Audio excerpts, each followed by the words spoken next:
Our top story this evening, a report of a gun near Odessa High School quickly escalated into a full campus lockdown earlier today.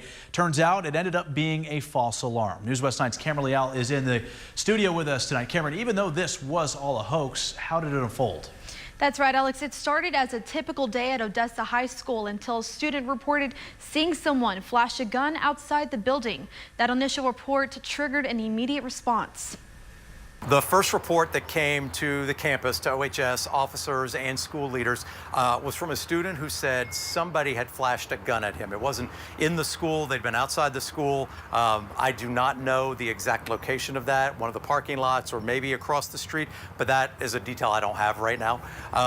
The next report, that first report about someone in the area possibly having a gun led us to put the school into what we call a secure. That secure status was a precaution. Students were brought inside and entrances were closely monitored, but things escalated quickly. Heightened attention to the entrances and exits because there could be something that impacts us. Not long after that, in fact, I think it was only a few minutes, a second report came that somebody involved in that had been seen running into the school. And so that is a much different situation. That led to us putting the entire school on lockdown. With a possible suspect now believed to be inside the school, a full lockdown was issued, sending classrooms into emergency mode. Not knowing what the situation might be or who the student was, a lockdown. And that means that's an emergency response inside the school. You go to a classroom somewhere right away, you're locked in, you're secure, the lights are out, and nobody moves a bit. Within minutes, officers identified the student. No weapon was found, but caution remained.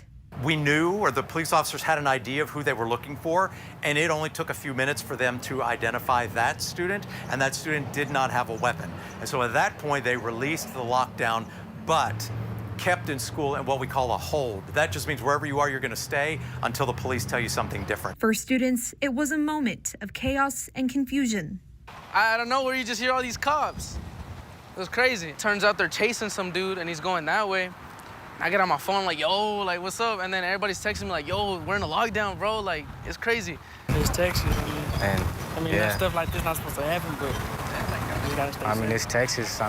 There's a lot of people with guns. A lot of people can get them. You gotta be safe. Authorities are continuing to investigate the initial report. Meanwhile, ECISD says safety protocols were followed exactly as planned. Alex? All right, Cameron, thank you.